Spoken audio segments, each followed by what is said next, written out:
It's time for the big one, boys. We have to talk about... Yeah, we made it. We've made it through 20 categories of games across 2 whole days. We've done nothing but talk about video games for 48 hours. You're welcome. Easy part. Yeah, as opposed to our other days where we don't do that. Well, correct. But this is it. This is our top 10 episode. If you've never tuned into one of these, well, boy, do we have a surprise for you. We have to tell you about our top 10 games, followed by the show's top 10. And Chase will plug in some data. Brand new concept. Never done before. We will break down our games. We will maybe talk a little bit about said games, and then we will use the power of math, science, and our own judgment to put together a definitive list of video games for the show. Are we going to do the, I've got that game a little higher, let's not talk about it fully right now kind of thing? That's fine by me. Okay.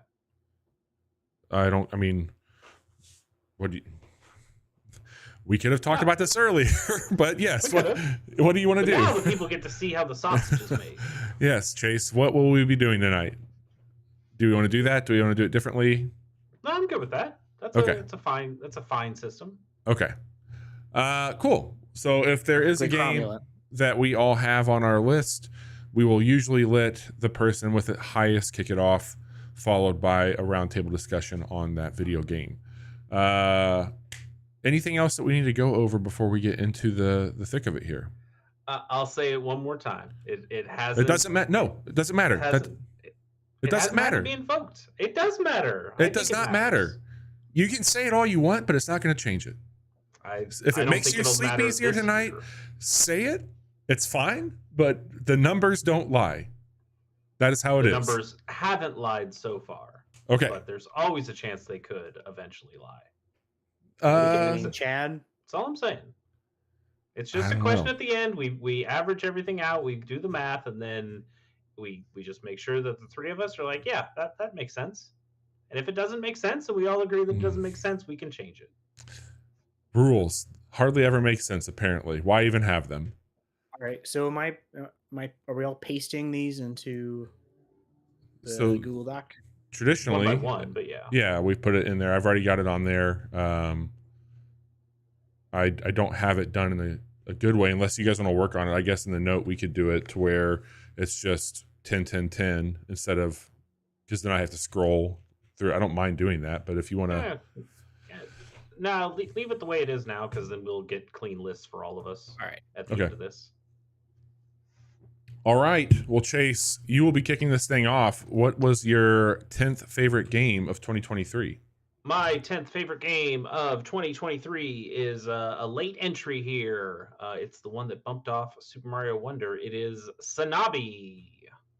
Sanabi. Sanabi. BI. Yep. Sanabi's a super cool action game. 2D.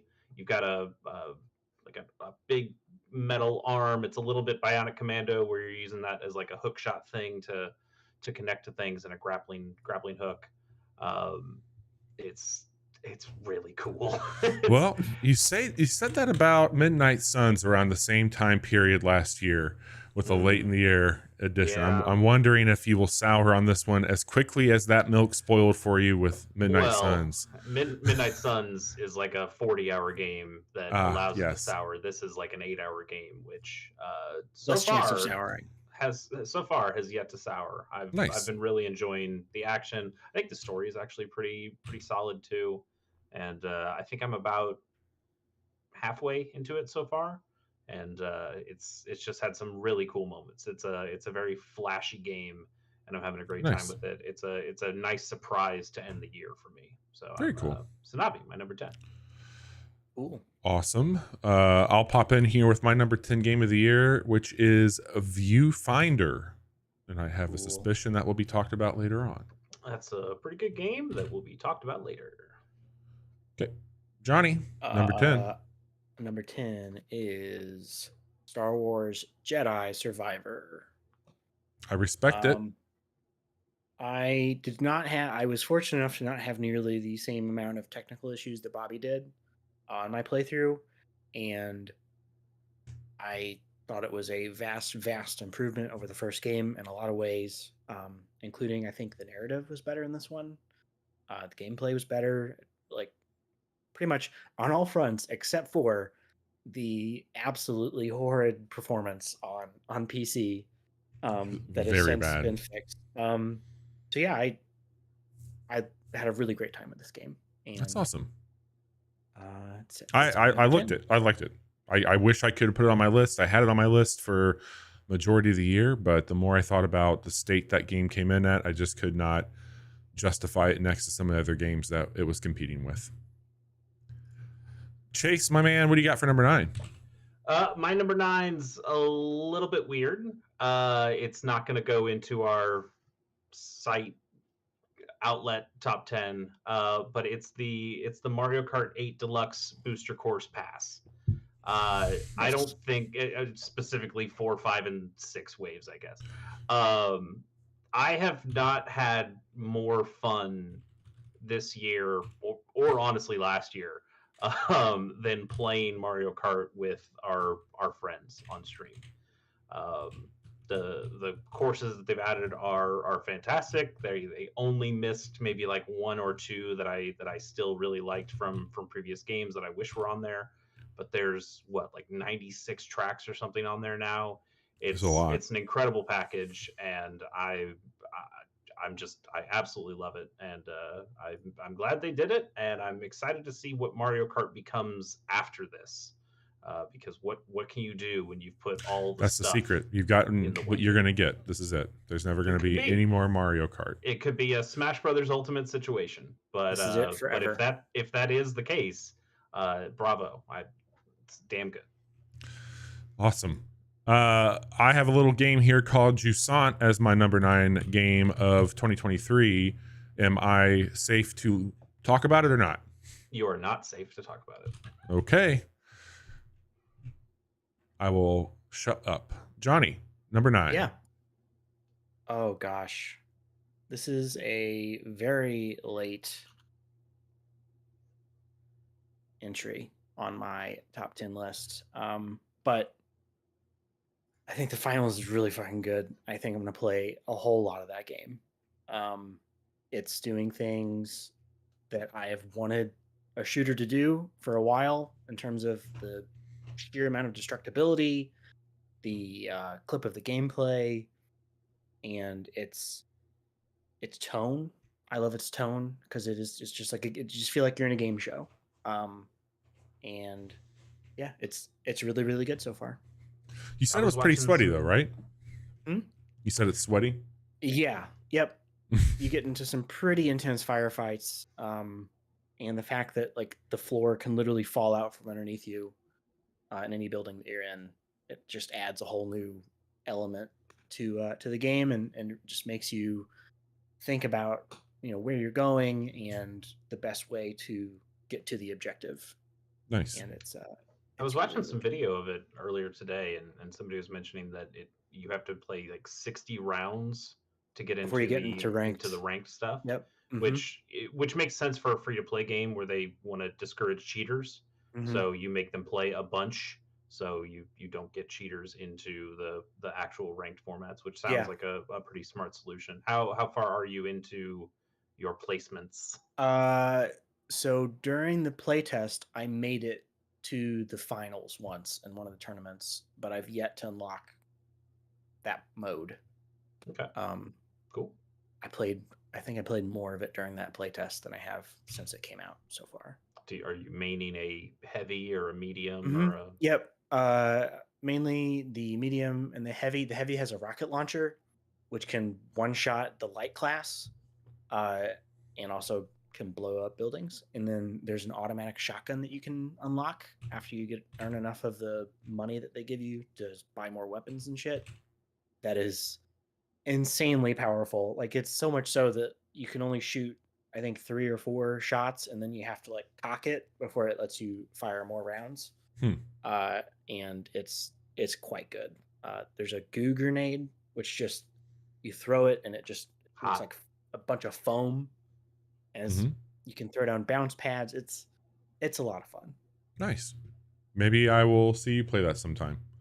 I think we should. Yeah, and I feel like I have at least one shooter on my top 10 every year, and this is the shooter that made it this year. Well, not really a high bar to clear. Is not at this juncture, no. So, I mean, congratulations, I suppose, for being Johnny's best shooter of the year. There's so many that he's been swimming through. I think this is the only one I've heard you play outside of Halo. Yeah, I don't think you've played anything else. Well, you played RoboQuest, but you guys played the. It's in early access, but you guys played that one that's like an extraction shooter together, didn't you? Which one? I don't think there was one this year. They're Extraction? No, we haven't played anything like that this year. We were playing DMZ last year. Yeah. This is different, but that's okay. Chase number 8.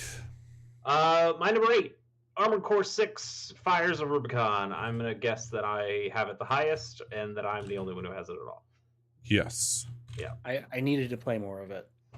I feel like I needed to play more of it, and yet I was still pretty taken with what it was. You know me, I'm the From Software guy on this podcast, so apparently the graphics guy now too with that one. I liked the graphics. Apparently I wasn't allowed to or supposed to like them, but I thought they looked nice. Well, coming from the Switch, yes, they'll look great. Okay. I think it's fast and it made you feel cool, and I liked that it was so much about making builds. And even though buying new pieces of equipment costs a lot of money, you could refund that equipment for its exact cost. So you could always just sell off everything you have and try a bunch of new stuff and make a new build. I really liked that part of it. There's some when you don't cool feel stuff. punished for experimenting with what you can do. There's some nice customization in the way that you can add paint and color to the mech, and I had a pretty solid time. There were certainly parts where I just went, oh fuck this game, it's too hard, I don't like it, and then I'd come back and I'd try a little bit more. That one big boss fight, I forgot his name, Balthazar. No, I can't remember. I don't know if I got that far. The ring guy with all the missiles. Oh yes. Okay. Yeah, that first big hurdle. Yep. And learning like, oh, you just need to go in on his ass and use the melee weapons. That was when I was like, okay, dude, that beam sword that you have when you're boosting in, it's very satisfying to use. Yeah, there are just a lot of moments where I was like, God damn, this is cool. Yeah. Nice. I should have played more of that game. That's all you can ask for sometimes. Coming in at 8 for me is Hi-Fi Rush. I don't think anybody else has this game on their list at all, so I will tell you that Hi-Fi Rush was a game that hit the right buttons for me. Rhythm games are few and far You have to between. hit the right buttons. You do have to hit the right buttons, but this hitting game actually does not make you hit the right buttons always. That's one of the cool things about it. You can play this game and be terrible at it and just soak it up for what it is, which is a visual feast. It's got a ton of heart. I think, you know, outside of getting to hang out with some really fun characters in Baldur's Gate this year, the crew of people that you run around with in this game reminded me so much of the way I felt about the Phantom Thieves, my first time playing a Persona, and just really finding a fondness for the characters and how they come together. There's some twists and turns in that. It's a very straightforward story. I love how it was presented this year. It came out of fucking nowhere. I was genuinely surprised by it. Also, as an elder millennial, having so much of its style based off of early 2000s indie rock, it really hit hard for me with the soundtrack. Specifically the ending of it when you get to hear the song whirring as you elevate towards the top. It was so much fun. Really cool, fucking awesome game. Congratulations to Tango Softworks. Came out of nowhere and they fucking crushed it. I love the way the world like pulses. Yep. So many little things in the world are going on the beat and on the rhythm. So even if you're not the one, if you're not keeping the beat yourself, you can look around at literally anything in the world and it's pulsing or piston moving or like something's happening where you're like, oh, that's where the beat is. I need to get back on. You can time your jumps to like platforms moving to the beat. It's just really fucking cool how they do it. Yeah, it's a great concept. Johnny, what's number 8?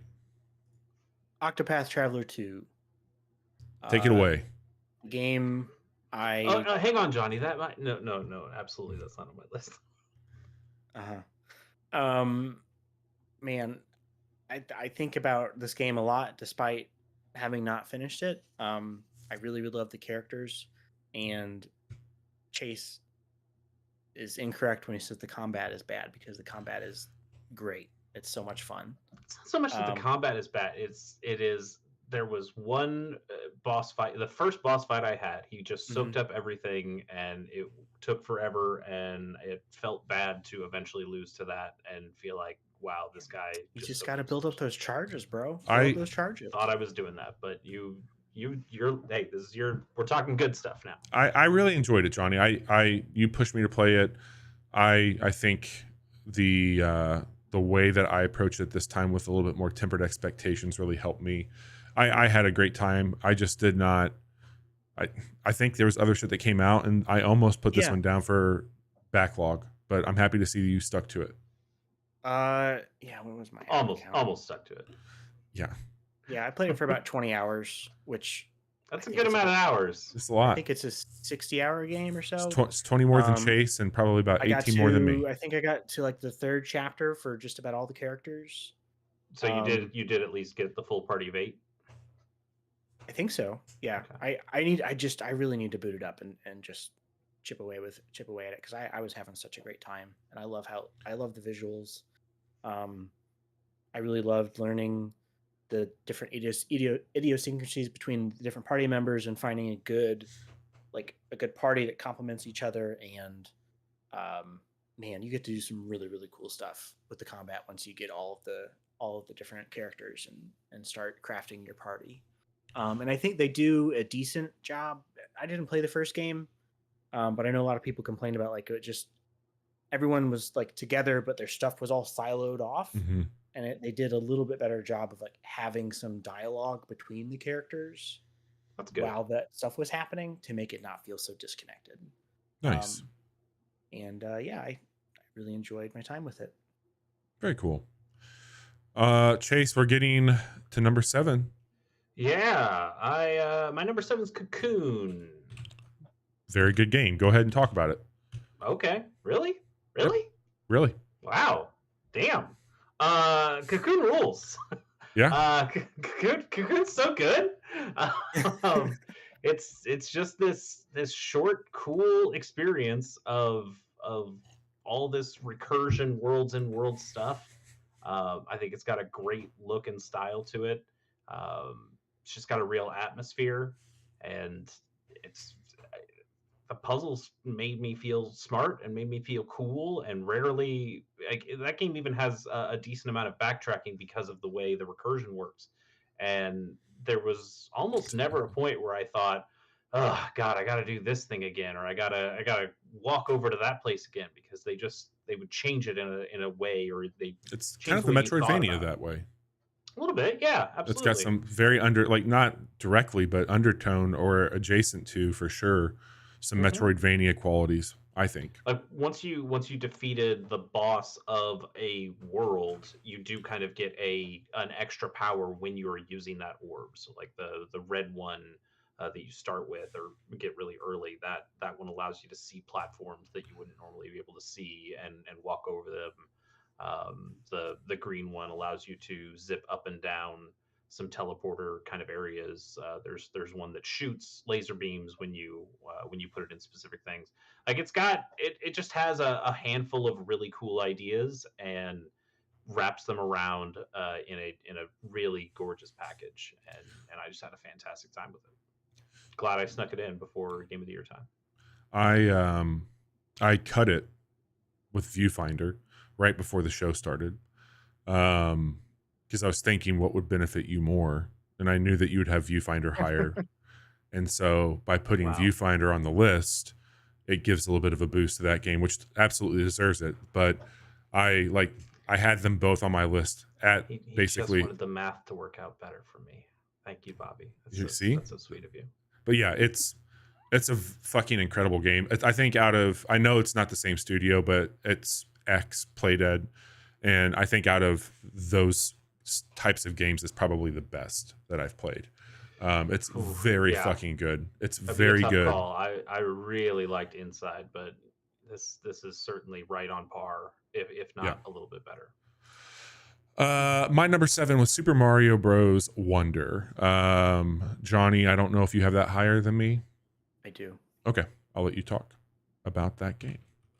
All right. What was your number 7? Against the Storm. Okay, let's hear about it. City builder strategy, mash 'em up, roguelite, fucking cool fucking video game. Hearing you talk about it on, I guess that was Wednesday, and me kind of rediscovering that and looking at it, that game seems really good. Dude, it looks awesome. I was playing some more of it today, and last night I started my most successful run I've ever had, and I didn't even get that far. I got to the very, very end of the bar that you fill up that unlocks like new blueprints and stuff. I had that almost full before I raised the Queen's Ire, and I was like pausing it to look around, like, okay, if I can do this, that will lower the Queen's Ire a little bit. Maybe that will give me enough time. And I was like trying to juggle all of these different things, and it didn't work out in the end. But you still get XP, and like you still feel like you accomplished something. And that is really cool to feel like my time wasn't wasted. It's like in Hades, you have a run, you don't get to the end, but you still feel like you accomplished something. And like in a very different genre of roguelike in that. Yeah, big time. Kind of yeah, because you unlock all of these different buildings, and you don't have the same type of buildings on every run, or you might get it much later on in your run, and all the resources could be different, and you're unlocking all these glade events, and it's really cool, man. It's such a fantastic game. I'm so glad that it hit 1.0, because I was kind of just looking at it all year long, and I check in every once in a while, and like, yeah, it's still really good. And I really let myself fully invest in it since it hit 1.0 last week, and it's fantastic. It's one of the best games of the year. It's awesome, man. Deserves all of the praise that I got. I think it's one of the highest reviewed games of the year. Yeah, it's doing big numbers for sure. Very, very cool. Chase, what do you got at 6? Chance of Sonar, 2 wins, 2 A's. What a good game. It's a very good game. I wish I had played that game. It's not on my list. Wow. I'm shocked some of these aren't making the list. Chance Sonar is really neat. It's awesome. It The was number 12 for me. okay, like the rags to riches story for us of like this Yeah. thing looks kind of stupid. To actually getting our hands on it and playing it and going, oh, this thing's got some pretty cool ideas. I enjoyed the language stuff quite a bit Big time. as a person who writes for a living. There was something kind of cool about piecing together language and trying to use those context clues of where a piece of made up foreign writing was and what that could possibly mean, and being able to write down whatever you wanted in the notebook of, okay, I think it might be this. There were even times where I would write the same word for like 2 or 3 symbols, thinking, well, it's that. I know food shows up here at one point. It could be this symbol, it could be that symbol, it could be that one. I got to go find some more clues. And then, I mean, the one semi bummer for me is that once you finally get to a point where you can lock in what words are, and even if I didn't 100% know them, there's just ways of brute forcing them. Yeah, for sure. To the point of like, oh, okay, that's the food one, I guess. Well, I didn't really know that, but I brute forced it enough to figure it out. But I'm also glad it has that because I wanted to finish the game, which I think tells a cool kind of Tower of Babel like story, and Agreed. has some really cool moments, especially at the end where they kind of do a little fake out thing of whether this is the real ending or not. Some really nice visuals. The colors are so vibrant and saturated, and each area that you go to feels completely different from the last. It's a hell of a thing. I'm really awesome. glad I played. I'm really glad Bobby said, Chase, you should actually play this, and then I did. He has good ideas once in a while. Sometimes. But in this instance, pretty solid idea. I think if it wouldn't have been for me wanting to wrap it up, like I got to a point near the end where I was like, okay, I'm ready for this to be done. Not in a bad way, but like I was just kind of there. Like I was enjoying the story beats at that point in time, but the mechanical part of like solving things, I was like, I just want to know where this goes. I'm that invested. And that's really what kind of kept it lower on my list. Yeah. But it certainly is an incredible game. And see, I kind of had that with Cocoon, where it was like, oh, I got the 4 different worlds. All right, this is probably the end of the game, right? And I was like, no. It might even be half. Like you might not have even got halfway through the game at this point for all the shit we're gonna make you do after that. And then I'd do like, well, this is the end of the game. Like, no, there's still a little bit more. Not again, like you said, not that it was bad, but like there was more to be had. And yeah, Chance does a similar thing, and that's why they're in 7 and 6 for me. Yeah. Well, my number 6 is Dredge, and I fell in love with this game. It has such a satisfying loop of going out and trying to figure out like what the fuck happened to this town, this community. Why are all these fish so fucked up? Why is there so much horror happening around this place? And it just had this fucking grease to it that like got stuck all over you when you played it. And you couldn't wash it off. Like you just sat with it. And the ending was fantastic to find out that you were basically seeking out a means to resurrect your wife. Like fucking awesome how they went about it. And there's a good and a bad ending to the game, and like figuring out how to unlock by like doing a certain thing in a sequence was really cool. Making sure you talk to the right people, and it's just fucking awesome. I love the style. I love the look. I enjoyed all the upgrading, whether it be your actual rods and reels or your boat, swapping out engines and lights and figuring out what you would need to do to catch fish, or how you could set traps for crabs and all this other stuff. Like, and the people were just so fucking weird, like absolutely insanely weird people. The people who were weird in the area where you're calling the elder gods, the ancient ones. Yes, it was a little strange, but Dredge, fucking really cool game. Hats off to them. They've done a great job. Had a blast with it. I started playing that in bed earlier this week on my Steam Deck, and when it got dark, I was like, powered that shit down. Maybe we're done with Dredge for the night. Yeah, it can be a little It's just intense. something about being out there on the dark, on the water with Yeah. your lantern and seeing shadows move underneath the water, and then the lantern flickers a little bit. Yep. And like, I don't know if I should get my anxiety up this much before I'm trying to go to sleep. I say almost assuredly. Yeah, I played it like 15 minutes, and it made that big of an impression on me. How was number 6 for you? Dude, I fucking love Mario Brothers Wonder. It is so much fun. Yeah. Agreed. I still haven't finished it, but I haven't had this much fun with a new 2D Mario.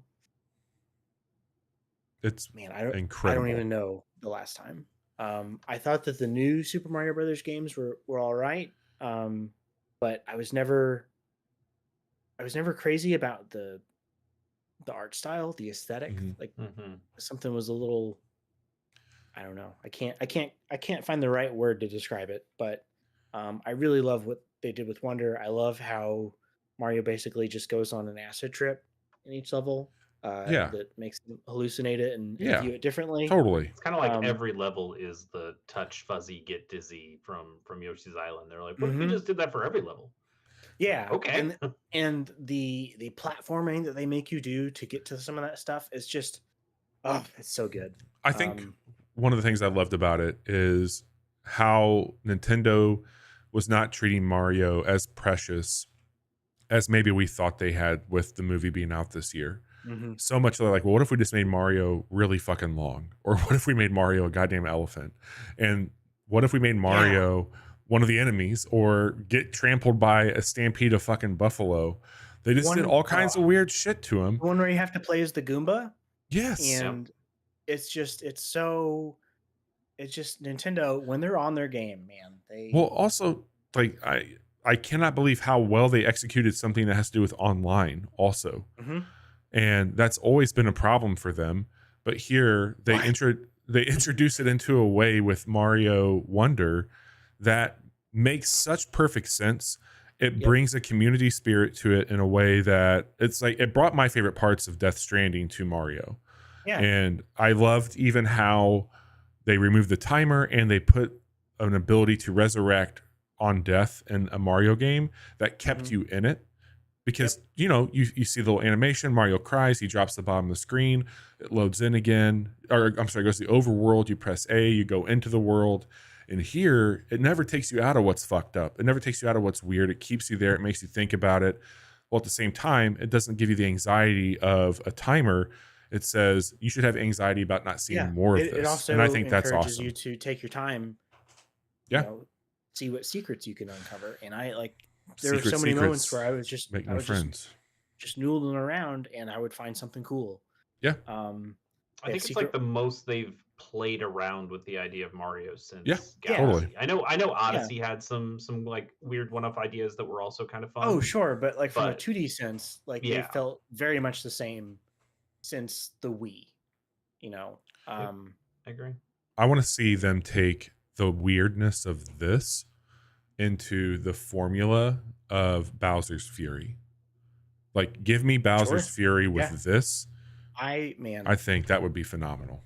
My theory is that the next Switch will launch with Odyssey 2 or whatever the next 3D Mario is, and they're gonna blow. I think that's a very safe bet. I did really like the badges and the way they expanded the moveset. I kind of wish there were a little bit more permanent. I know you could have one badge equipped at a time, but I wish the level design. I wish those were just more permanent things, like the way you have the cap toss in Odyssey that really changed the loop of how you play. And you didn't have that as much with this one. And it would just be nice if you had like the dolphin kick all the time, or had a couple of these things where you could change up the way Mario plays. It's like you've built enough Mario games. You can certainly change it. I mean, you're already playing with the formula in some ways. I kind of wish they went even a little further with that, because the rest of the game has such an inventive idea that I did want to see a little bit more of that. But yeah, it's really cool. Because my problem is I defaulted to the badge where it just throws in the extra blocks. It's such a good one though, because it's so free. Yeah, it's like you're gonna live through so many things that were supposed to be hard because you just kind of took the easy mode. There are also just so many cool ones. There really were, which bummed me out that I kept using the block one because it was just kind of a security blanket. It was like, man, I want to try all these other ones because I think they have some cool things. It was also the game I got to play with Sarah this year, and those are always special when they come. They don't always do, but when they do, they're great. That was all our right. first repeat. I know we've forecasted that we're going to have some other repeats, but that was the first time we've had a repeat so far, which I also think is cool. The top five, though, a lot of very varied games here. Now we get into the games we actually care about, right? Is that how this works? Yeah. I mean, you can care about all 10 of them. But no, this was the hardest since we've been doing this together. This is the hardest time I've had making a list of 10 because of how many I had, not by any other standard. Like I had to do some severe cutting. It was hard this year. Bobby had to kill many of his darlings. Oh yeah. So Chase, honestly, I would say pretty much anything 5 through 1 could have switched up. I mean, I still feel pretty good about where things are. Like honestly, even 7 to 1, like Cocoon and up, I feel pretty strongly like any of these probably could have been Game of the Year for me in some sense. 100%. Yeah. Well, what was the gateway into your top 5 games? My number 5 was Jusant. So good. Take it. Can I talk about it, or somebody talking about it later? I've already mentioned it. Did you? It is not. Oh, that's right. Yeah, you did. So yeah, I am now the highest. I have ascended to the highest peaks of Jusant. Very impressed with what I played of it. Yes. Jusant's great. Bobby, why don't you talk about Jusant first? Jusant came out closely for me around the time I was playing Alan Wake 2, and I was using it as the game I played in between the waves. And I found myself just being blown away by I'm very much into visual and technical things with games, and it achieves that in such a big way. I don't mean this as a slight, but I was just very surprised that this was from Don't Nod. Like, this is not what I thought about when I think about that studio. It's a completely different kind of game than what they've made previously. Yeah. I don't think it's a slight. And so I remember this was like previewed at something, whether it be a Next Fest or it was a Next Fest. That's where he played it. And I was like, holy shit, this has got a really cool kind of quap element to it. But I wasn't prepared for it to be so emotional, and I wasn't prepared for it to be so beautiful, both in its tone and in its style. But I really liked the mechanics, and I just found myself having such a great time climbing and just resetting after going through some anxiety with Alan Wake. But it's a gorgeous game. It is something I would love to see more of. I think it was a good length, but I would have gladly taken more of it for sure. Yeah, I think at the beginning of the game, I was really not liking the controls, thinking like, this is why did you make things so much more difficult than they had to be? We've had climbing in video games forever. Any of these systems would work fine, but by like the midpoint and later in the game, I really enjoyed the kind of more tactile feel of using your triggers as your hands, and having like there even got to be times where I'm just like flipping those triggers pretty quickly, and it's like I'm just scrambling up this mountain. That's so cool, and the way they added the kind of jumps and double jump things that are very limited, but it adds to your abilities. One of my other favorite things to do was to just put I don't even like stick one of those in and let myself fall down a little bit, and then do like the big pendulum swing to get to places. That was one of my favorite things. I really like the little rock bugs that are running around that you can grab, but you can't grab them for too long or they'll just stop. So you need to wait for at least 2 of them to be there so you can grab to the other one and let that one go. And so many little anxiety-inducing moments, and did I secure myself? And just because it's a game about climbing a big thing, there are a lot of vertigo-like moments where you just look around and go, wow, I am up so high and these skyboxes are crazy. It was a really affecting game in that way, and also affecting in the story and the writing that you say. Like it is a wordless game in that nobody is talking, but you are reading quite a bit, and I really felt for characters that I never got to meet because I just read through diary entries and things like that, and I think they did a really good job with those. And it has a really good ending that we're not talking about. People should go experience themselves. It's a very short game. You can certainly go play it for yourself, and I would encourage you to do so. But it's got a really great ending as well. Totally. Awesome, man. Well, my number 5 game was Dave the Diver. Am I safe to talk about that? Yep. Dave the Diver is a very good boy. He's a very good boy. This is 100% like my type of shit. It's got a collectathon. It's got a farm element to it. You get to do some like team management stuff. You get to cook, which I love. And you get to do all this with like a very strong sense of self-awareness. You get to talk to your weeb friends. You love talking to your weeb friends. Duff became a pretty big boy. It's all he does. It's true. He talks to the two of us. That counts. I know. But I love a game that's a job. I just love having a job to do in a game so fucking much. And this game gives you so many jobs to do that I loved it. I also got to play this in handheld, and I haven't really finished a game like that in some time. And that really, really made for a great experience with it.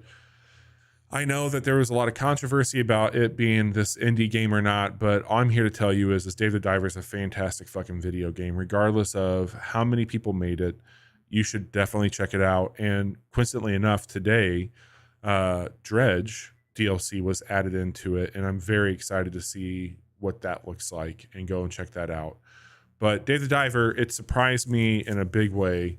Because it was an early access game. I intentionally avoided it because I was like, I don't know, is fucking scuba diver? Like, what's this all about?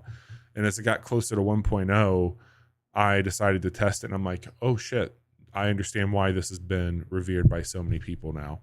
And I loved it. It got so weird at the end, like prehistoric weird, which is wild to talk about, but it's definitely worth checking out. And Dave the Diver rules. Johnny, what's your 5th game? What else rules? Yes. Not that. Anytime. Fucking Dead Space, bro. Mm. That shit is so good. And Chase, I know you don't have it on your list. I assume, Bobby, it's not on yours. But if you remember earlier this year, I had made a New Year's gaming resolution to play more horror games. And I kicked that off with the Dead Space remake. And in 2010 or 11, not long after the first one, the original one came out, I had borrowed it from my cousin and made it like 15 minutes before I shut it off because I was like, nope. But I played through the whole thing, and I even started a new game plus because I had such a good time chopping up those fucking aliens. And it's one of the best looking games I played this year that just completely nailed the atmosphere, the vibes. It was so it's so good. It's an incredible game. Hell yeah, man. All right, Chase, it's getting serious here. What's number 4? Yeah, I'm gonna continue my indie train here, and my number 4 is Venba. Okay. Interesting. I thought that would have been much higher for you. It was almost like I said, 1 through 5. I think you could kind of put wherever. I'm guessing I've been by the highest of anybody.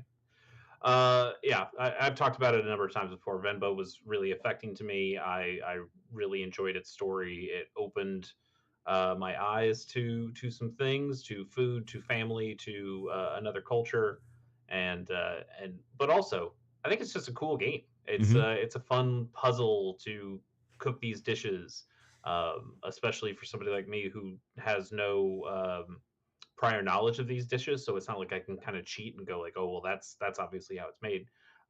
So to enjoy the full puzzleness of it and the way the recipes are sometimes obscured in some way where you have to take a kind of educated guess and see what happens.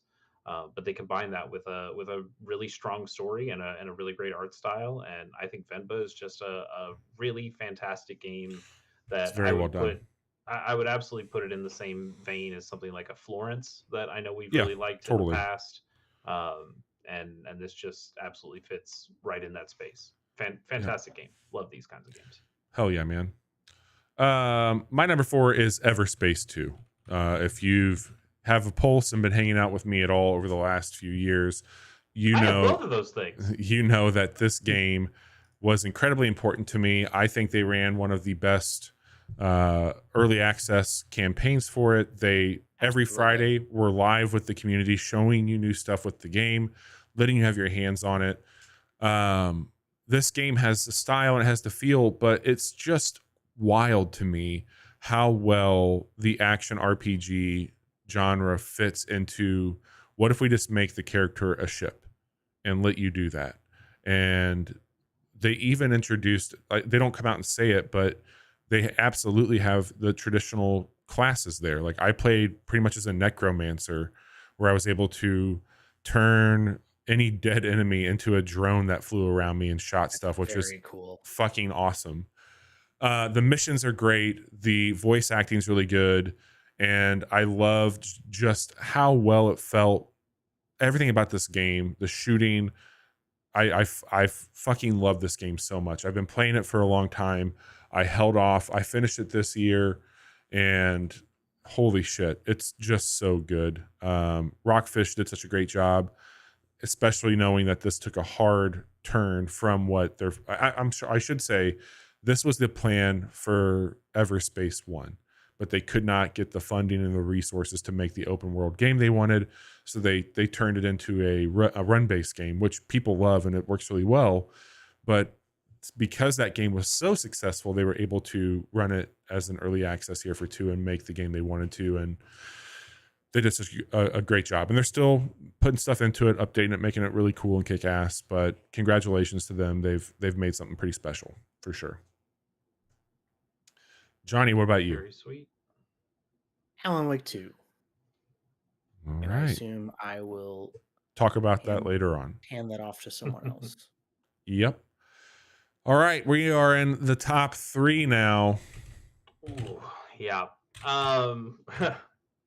If this was basically any other year, or when one of these games came out, it would just be number 1. But this time it's number 3. It's Fire Emblem Engage. I know it's not everyone's cup of tea. It ended up being our I wish I liked it more category. It was the winner for that, because it's certainly not perfect. It's got issues. The characters are thin. It's pretty repetitive in a lot of places. The main character design is still bad. Yeah. Still pretty bad. But it's also still a Fire Emblem game, and I think they mechanically they really found a lot of roots that I appreciated. No weapon degradation. Yeah.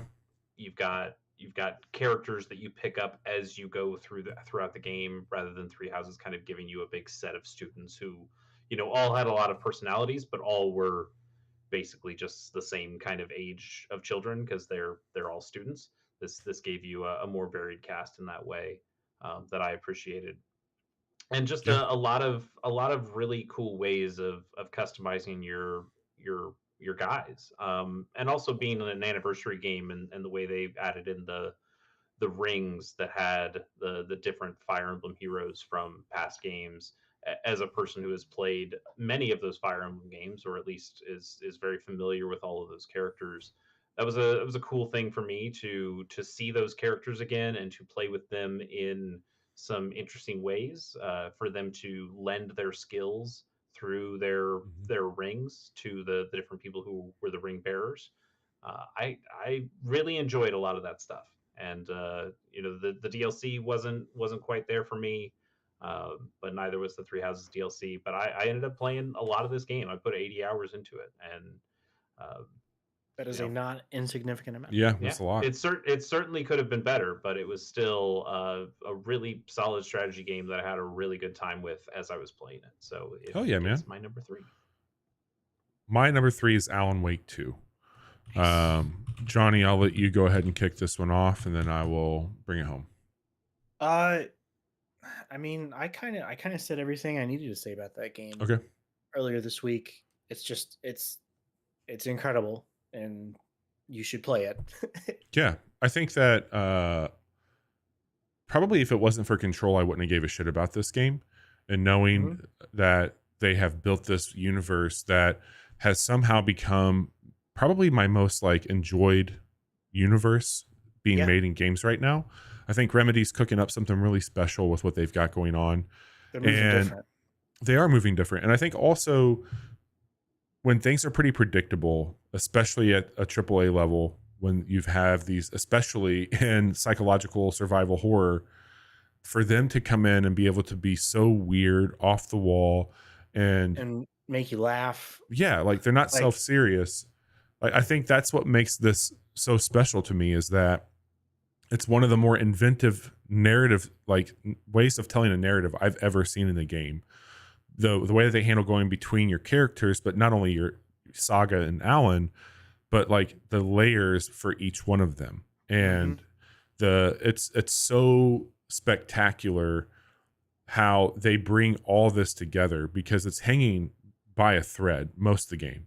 And I think any other direction, if it would have became too psychological, too jokey, like they walked such a fine line between everything happening that if it was off even by a margin, this thing would have fallen on its face very hard. But they stuck the landing.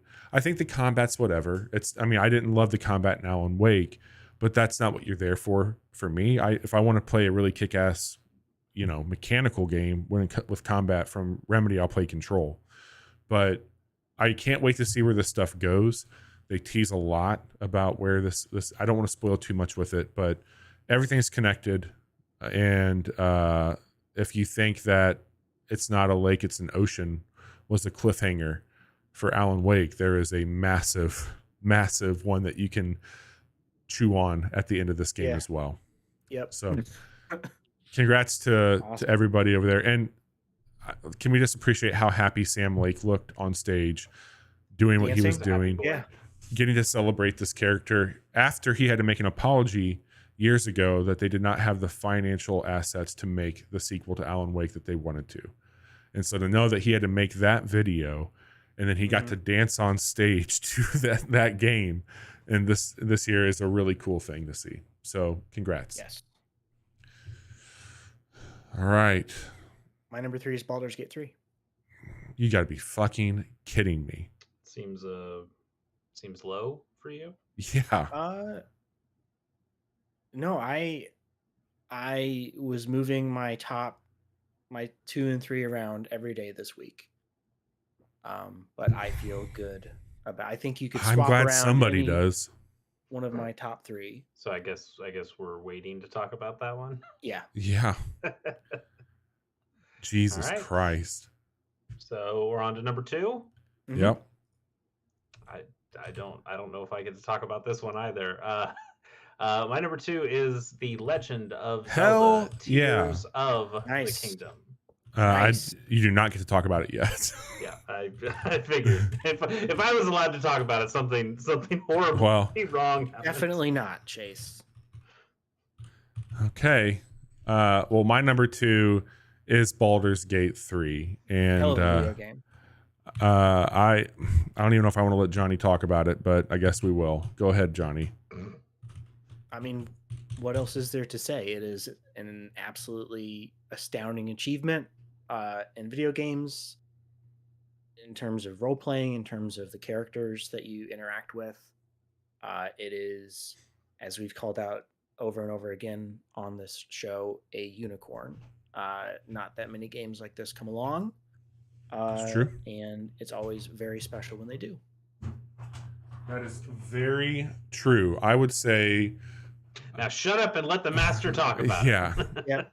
I don't think I've had a game trust me to tell my own story ever quite like this game did. And it's weird. Like maybe we did play a very different game, Johnny, and that's why mine's so much higher than yours. But played it together. Parts of it, barely. But we didn't even make it out of the first fucking act together. It's a game that anything you could think of, you can pretty much do, which is wild. But it's also a game that I never thought I would care about a cast of characters like Mass Effect ever again. I never thought I'd get that again. Because it's been so long, and there's been a lot of people who've tried to capture that. And even Mass Effect. Even Mass Effect. But for me, I think that it was also fulfilling this thing that I've always wanted, which was a better understanding and a chance at D&D, which I've never had. And so to be able to go into this and roll my own campaign, have the guardrails up of basically a game being the most gentle but also punitive dungeon master you could expect it to be, was really cool. And I was also learning how to be both a player and a master at the same time. Tinkering and building I thought was very fascinating, and the combat was so rewarding when you could start to synergize and see these builds come together, like understanding that if I multi-classed into this one, it would allow me to get this power and get this additional move set. And I became like, by the time chapter 3 came around, it was like that Neo moment in the Matrix where it's like, you don't have to dodge bullets anymore. Like you can just stop them. And I was able to royally fuck people up and have just a blast doing it. That's a game I'm going to come back to multiple times. I think it's a game that I will think about forever. It's up there with these great video games that have shaped me. And here I am getting to talk about 2 games in my 2-in-1 that I think I'll be carrying with me for some time. But Baldur's Gate 3, you've seen it everywhere. Everybody, even the people that you know that don't really care about video games, cares about Baldur's Gate, and it's for good reason. Like, it's one of those rare ones that you typically get annoyed and roll your eyes when you hear somebody talk about, but it's truly one of those games that's for everybody and does such a great thing. Like, I cannot believe how much I like this game, but I'm thrilled that I do. Cool. Street Fighter 6. I'm out. My number 2. Speaking of rolling your eyes at things, that's what Bobby. Oh, I'm sorry.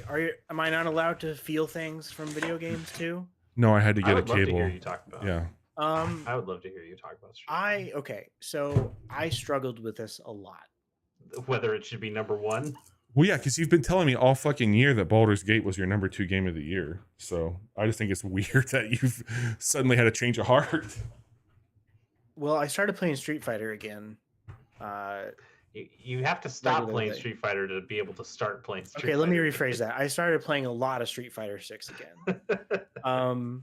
And I think for me, like, I look at this is my personal top 10, right? Like, oh yeah, very aware. I think the reason it is higher on my list is because it felt more meaningful for me to love this game as much as I do, because I'm someone that has struggled my whole life to get into a fighting game. And this is something I thought I'd pick up, play for 4 or 5 hours, and then like, yeah, that's cool. But the moment it clicked with me and I started to finally get it, and like suddenly I know when I should block, I know when I should counterattack, I know when I should do this, and being able to read your opponent, and it is just, I haven't had that in a competitive style game in so long. Yeah, it's a cool moment. I didn't quite have that kind of moment, but I got close to it with something like Dragon Ball Fighters, where I was watching combo videos to the point of like, am I into this? And it got to, and I just got to a point of like, well, I'm not going to play this online, so I guess I'm done. And that's all I do is play ranked on SF6, and it is mechanically one of the most satisfying games I've ever played. I just seem to enjoy it more and more the more I play it, because I'm always figuring things out or learning like different like ways to mix up how I'm playing, and it is so good. It is insanely good. It is one of the best video games ever made. It's going to be up there with Baldur's Gate 3 for me. And like, I'm going to look back and be like, man, I remember the first time I got into Street Fighter 6, and it's just, I don't know why I care. Incredible. I don't care. I don't know why you care either. It literally is a 1-point difference that will not change our final rankings. No, whatsoever. it's just a principle for me at this point. Principle. In time. He's put so many more hours into Street Fighter. I know. And he will continue to put more hours And I've asked into him verbatim, this is going to be, is this better than Zelda? That's what I was asking him. And then it became, hey, is this better than Zelda or Baldur's Gate? And so there's better. Like, I think Baldur's Gate is the quote unquote better video game, but it is not my second favorite game I played this year. I'm just happy to not be part of the controversy this time. I can You sit back always, and I mean, not you started it off What by do you- saying that we're going to deduct numbers or do some weird shit here. You've Only certainly if we felt the tried. need to, and I don't Um, think we're going to feel the need to. Yeah. So, yeah. Wild. As of yesterday, Baldur's Gate 3 was still in the number 2 spot, but I thought about it, and I was like, Street Fighter was more personal for me this year. You're making it personal. Had more meaning. Why do you give a shit? I don't know why I care. I don't know why. I don't know why I People care. can change their minds. I don't know It's why not I like care. It's not like I removed Baldur's Gate 3 from my list. I fucking love that game. I'm about to start playing it again. we're done Well, with the until game you of the start playing, and then you'll have to go back and Um, redact this and say, "Oh, I played it today, so I got to make this stat." No. Street Fighter 6, it meant something different to me than Baldur's Gate 3 did. It changed me. I understand. It definitely Yeah, changed. yeah, him. it definitely Yeah. changed you. He became a different person. Anyway, Chase, what's your number 1 game? My number 1 game is Baldur's Gate. No, no, my number 1 game, as promised, is Viewfinder. From Bobby's 10 to my 1. I don't know if I can put my finger on exactly why this is number 1 over all the other fantastic indie games that came out this year. Like my list has Viewfinder, Venba, Jusant, Chance of Sonar, and Cocoon, and Sanabi, I suppose, all as like I think this is just a really good year for indie games. I mean, a really good year for all games, as shown by our list. There were certainly bigger games that were very well loved by not just us, but everyone. But I had a really fantastic time with a lot of these smaller experiences that told more personal stories. And I don't know if it's just the. I love Portal. Portal is one of my top 3 games of all time. And I also really love Portal 2. It's nowhere near the top 3, but I also really love that game. And there are so many Portal likes out there, ripoffs, that just don't have the sauce. Superliminal is probably the closest one I've seen so far. But for the most part, it's like they kind of roll off, and I wish they were better than they were. And Viewfinder is one of those that has that sauce. It is gorgeous to look at. I think it's got some really nice voice acting. The puzzles are smart and yet make you feel smart as you solve them. The camera stuff, it was very close to getting to our moment of the year. Like, using the camera is It was the runner-up, right? No, it was. Was it? Yeah, I think it was. No. It was the Alan Wake 2 one was the. Oh yeah. Sorry, but it was up there. Yeah. It was my runner-up. Using that camera and finding all the different ways of using that camera was so cool to me. The challenge modes where you got to try things a little bit more difficultly and see how things get put together. But also you didn't have to do those, and so it never really outstayed its welcome. To the final challenge, where it kind of puts you, it's similar to like the Witness's final challenge, where it puts you on a time limit where you really have to know this shit. Yeah. And I really enjoyed that final challenge, and I usually hate time challenges, especially when the rest of the game has not been timed, or very little of it has a time component to it. For this one to put a clock on you, I wasn't something that I like was repulsed by. It was something that I wanted to do. It's like, okay, cool, you're giving me this extra challenge, I'm gonna do this. And I had a really fun time playing with all of those mechanics again. Story wise, I think it's fine, but it really is just the mechanics and the style that come together to form a game that I absolutely loved playing for pretty much every single second of it. So that is my number 1 game, Viewfinder. I'll just chime in. When I started college, I went for art and design. One of the first assignments was to take a disposable camera, fill it up, and take the best pictures you could possibly take, and then bring it back into class and we'll discuss it. And in front of all of our seats was a pair of scissors, and he's like, cut up your pictures and make a collage. And I'm like, well, we can pose these to make them something special. He's like, yeah, doesn't matter, break them down. you destroy things with it. And I thought a lot about that when I was playing this game, because you're taking pictures to build new things by destroying others, and I just kind of had like this playfulness of like graphic design that came with it. It was like a really weird place when you kind of look back on things that I cared a lot more about at one point in my life. But playing through it, I came to Portal kind of after the Zeitgeist. I was a little late to the party on that one, and being there for this from a literal demo with Chase on one of our casual Mondays was like, oh wow, there's something here. Like we're both kind of losing our shit over this. And then the game coming out and talking about it and like, oh, we're losing our shit over this. Like, I'm not saying it to like get more flowers here, but like I cut Cocoon, I cut Chance of Sonar, and in a year where I've had some like incredibly heavy hitters for me, to like, I thought about why Viewfinder needs to be in my top 10, and it's a very important game, and it stands on the shoulders of a game like Portal that Chase called out, but still like feels uniquely its own thing. Like it could exist without Portal, and Portal can exist without Viewfinder, but it's really cool that we get both of those. And I think it's just an awesome, another amazing entry in indie creativity. And I'll say it again, like, no disrespect to AAAs, because I got a lot of them on here. Indies continue to be pushing the industry in ways that like I did not think possible in such a fucking kick-ass way, and it's great to see. It's great to see. Well said. Well said. And so tell us about your AAA game that we'll have another little indie game. All video games ever. Johnny and I both put the Tears of the Kingdom down for our number one game. Chase, you put yours down as number 2. So the Zelda boys love the Zelda game. If I could just kick this one off, I know that we've said a lot about it. I said the next Zelda game, I would love to see them not make weapons that fall apart. I would love to get back to some of the cool dungeons that made Zelda special, and I would like to see Ganondorf. And they kind of did. They absolutely did a third one. They did a great job with Ganondorf. Probably my favorite version of Ganondorf yet. I think that they did me one better with fusing. It's one of the coolest things.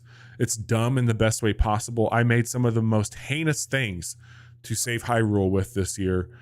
But they also gave you all these other tools that's just like, you don't really even need weapons. You can just drive a fucking fleet of airplanes into this enemy and drop bombs on them. You can attach a laser beam that will mow down fields of enemies. But I got what made people love Breath of the Wild finally, because I wasn't constantly thinking about when's Zelda stuff showing up. When are they going to put more Zelda into this? And I know that like that's a really fine edge I'm walking, because I love Breath of the Wild, but to get all those things in this, like, this is my favorite game ever, like, period. Like wow, that top 5 of all time is changing, boys, again. This time deservedly so. This is the best video game I've ever played. I have obsessed about it since beating it. I love so much about how it calls back to all the games that I like. There's parts of Wind Waker here with certain islands you can go to. There's absolutely parts of Ocarina here, Link to the Past. You've got Link Between Worlds. Like, some of the real big heavy hitters have representation. And we talked about it, and I don't want to spend too much time because I know you guys will. But the fact that everything leading up to this release made it seem like you were going to be just jumping from the sky to Hyrule. And here we spent so much time underground. And honestly, like, even if it was just that, even if it was, hey, we have Hyrule and we have the sky area, I think it still would have been an incredible game. But the fact that they also surprised us on top of that was really incredible. Yeah, like this is a game that I enjoyed Breath of the Wild. I thought it was good. It wasn't up there like Bobby had it, and I heard everybody talking about it, and I think it was deserved when it was talked about. But to think about how people came in, you had it. I think you had it as like overachiever of the year, which still feels ridiculous to me. But I completely understand why you had it there. In that, how do you follow up what people are calling the greatest game of all time? Like they can't possibly do that, especially with a game that looks like it's just the same assets that like you guys are just doing a Majora's Mask, and I'm not putting Majora's Mask down, but like like obviously it can't possibly be as good as the one that came before, and for them to go Mhm. out of their way to Roll up this their sleeves and like, watch this motherfucker. yeah, this feels a little cliche, but like it makes Breath of the Wild feel flat. Oh, dude, I really Mhm. don't think there's a need to play it. Yeah, I kind of agree. Like we were Brad from what the hell's Brad Nextlander? from these days? Nextlander, thank you. Yeah. Like when he said, "Oh, I gotta go finish Breath of the Wild before I play Tears of the Kingdom," I'm here screaming like, "No, you don't! Stop doing that! Put the game Yeah. down and play the good one. Yeah. Stop It's playing the greatest game of all time and play the greatest game of all time." it's Right. true What are you though, right? doing? Like I love that you brought that up because it does make me look at Breath of the Wild as like it's not the same thing, but it makes what the sequel trilogy and Star Wars did to diminish like all the effort of the original, like by bringing Palpatine back. It's Mhm. like, okay, you've made it less than what it once was by doing this, and it's the inverse here. They're both fantastic where the sequels suck. This is a situation where I think it's remarkable how they just stuck that landing to make Mhm. this game like not only what was once DLC, but like this is kind of the definitive Zelda experience for the Switch. And if this is Yep. the last year that the Switch is the Switch until something else comes out, I think it's quite the bookend to Beautiful start with swords. Breath of the Wild and end Yeah. with Tears of the Kingdom on a really exceptional library of games. I mean, one of the things we saw, one of the things I saw after Breath of the Wild, and years after, you still had Japanese players who were making clips and putting them on Twitter of using the bomb, using the magnet, using the freeze time, and doing like GameSpot was some still putting out a regular series called "Even More Things You Didn't Know totally You Could Do" in Breath of the Wild. You guys keep talking absolutely about that. I'll be right back, okay? Okay. sure, but like Yep. seeing these players who will like do like a bunch of like 360s in the air and Yes. shield skating and then somehow like shoot the bomb arrow and hit the watcher guy in the eye and just doing all this crazy physics shit. And you're like, Yeah. wow, that's And then incredible. And and then you then they play did Tears it of the even Kingdom. crazier in the second Yeah, game. it's like day one of Tears of the Kingdom, and I'm like, oh, Oh shit. they just blew it out of the water, didn't they? Yeah. It's like, Because I can just do whatever I want, yeah, however I see fit, and the game will allow me to do that. the powers have so much more freedom than Yeah. Breath of the Wild, and that's not to say you didn't have freedom with Breath of the Wild. Sure, but you couldn't build a vehicle for yourself. You couldn't right, like having bombs find on a command or being able to like pick up yeah, something magnetized is kind of all of this cool, but logic working together in conjunction with the physics systems, and yeah. it's all of these systems working together.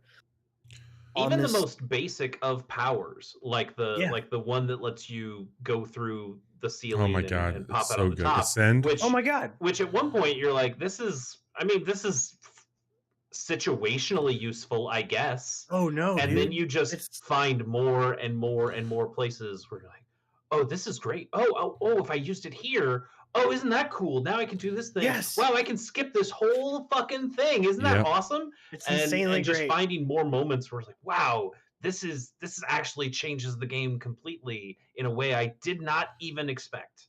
I So wish cool. that there could be like the director commentary you would get on like the DVD outtakes Mhm. because I sincerely want to know how the fuck my Switch that just didn't blow up in my hands with the Ascension functionality, the depths loading, everything. Like it's pretty remarkable how they pulled that Yeah. off there. What a fucking thing. It's a great game. Johnny, Chase, did you have anything else you wanted to say about it? I feel like you've gotten to say the least on No, Tears. it's superb. It's a good game. Yeah. how did we fare for the show? All right. Looking at my math here, we had, let's see, 1, 2, 3, 4, 5 games had multiple, or 6 games had multiple people say Okay. the same, doubled up on. So with this math, it looks like with 8 points, we have Jusant. At 10, this is at 10, right? Oh, sorry, I haven't done. Oh shit, I need to do our full 10. That's right. We're gonna have some. I think we might have a couple ties. Okay. All right, hang on. You guys talking? Why don't you guys say more good things about Zelda? And I'll So do a little Johnny, bit more math. if I could at least get you to talk about who was your favorite character in Street Fighter 2? 6. 6. It's Zangief and Luke. Zangief's Same person, right? Mhm. So Zangief. Okay, cool. Yeah. Nice. What was your favorite level? My favorite level? Yeah, like arena or stage to fight in. There's the one in London. That's like it looks like You have it's to be a bit more specific. I don't remember it. It's like at night. It's where you meet Cammy in the story mode. It almost looks like it could be from like the late 1800s. I like that one quite a bit. Okay. And Rashid's level is really cool because it's he's Egyptian, and so has an Egyptian theme to it. But there's also the Air Force carrier that's Guile's level, and if you're not playing as Guile, he's just kind of standing in the background. Oh, really? Fight. Yeah, that's a nice little detail. Yeah, dude. What? Chase is still doing math over there, huh? Yeah. Shut up. I'm done. Okay.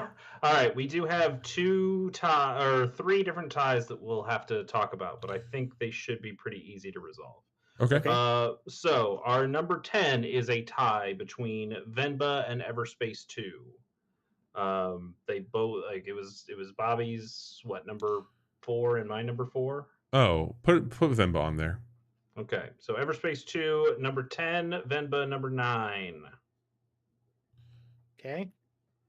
For our number 8, we have a tie, which I think should probably end up going to Jusant, because we had 2 people say Jusant over 1 person who had Fire Emblem Engage, which was me. So number 8 can be Fire Emblem Engage, number 7 can be Jusant. And then our number 9 has a tie. You mean number 6? Sorry, the 9 points. Yes, our number 6, both with 9 points.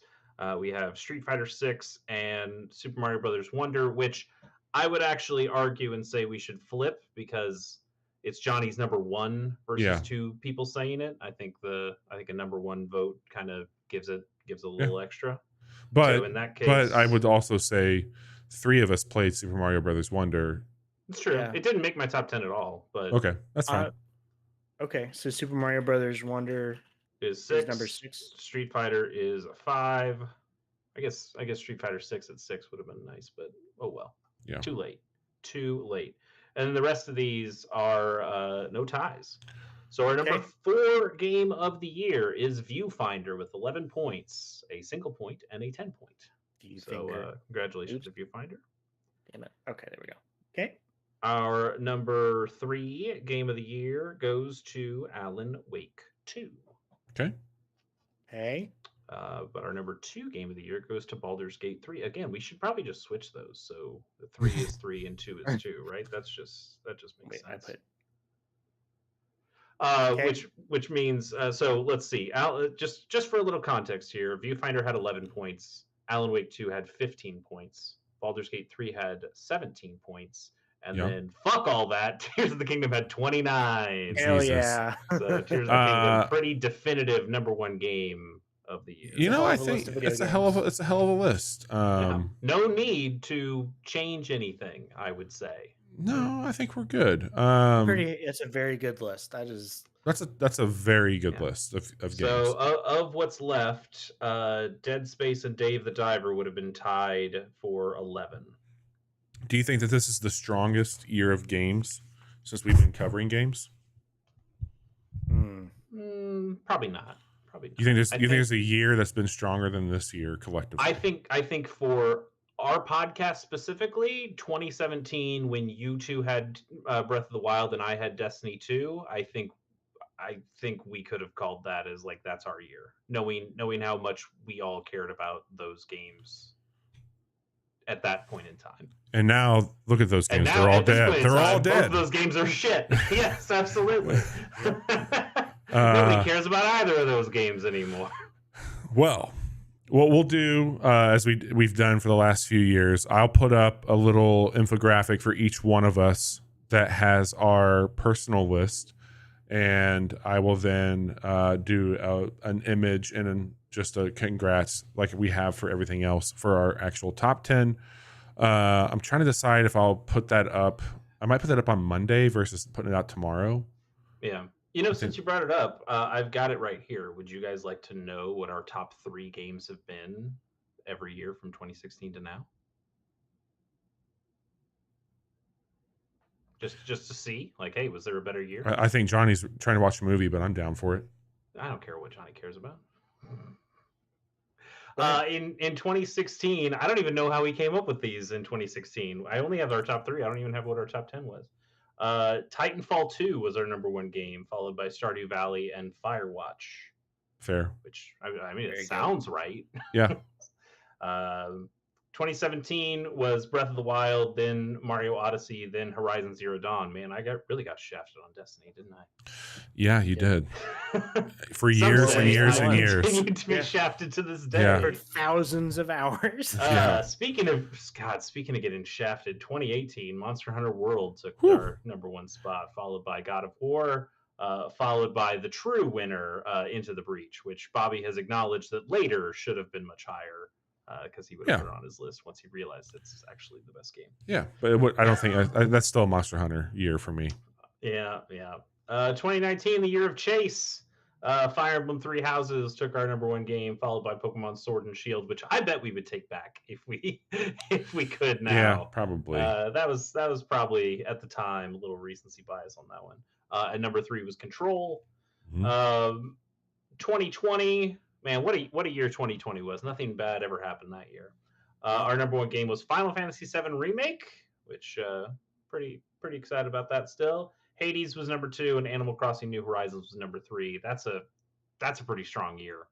Yes. I think that I wonder if Last of Us Part 2 would have been higher now with Johnny. I can tell you it would have been the same spot for me. Yeah, you didn't play it. We know. 2021, this is at least where I have us in our top 10s. I'm not going to read the full top 10, but we had Fights Inside Spaces as number 1, Inscription as number 2, and Forza Horizon 5 as our number 3. So that's also a pretty good list. I like that quite a bit. And then last year we had Norco, Tunic, and God of War Ragnarok. Solid. So, good stuff this all year, around. Alan Wake 2, Baldur's Gate 3, and Tears of the Kingdom. That's a pretty good 3, despite me not having played 2 of those games and not finishing the other one. But I still agree. Great year.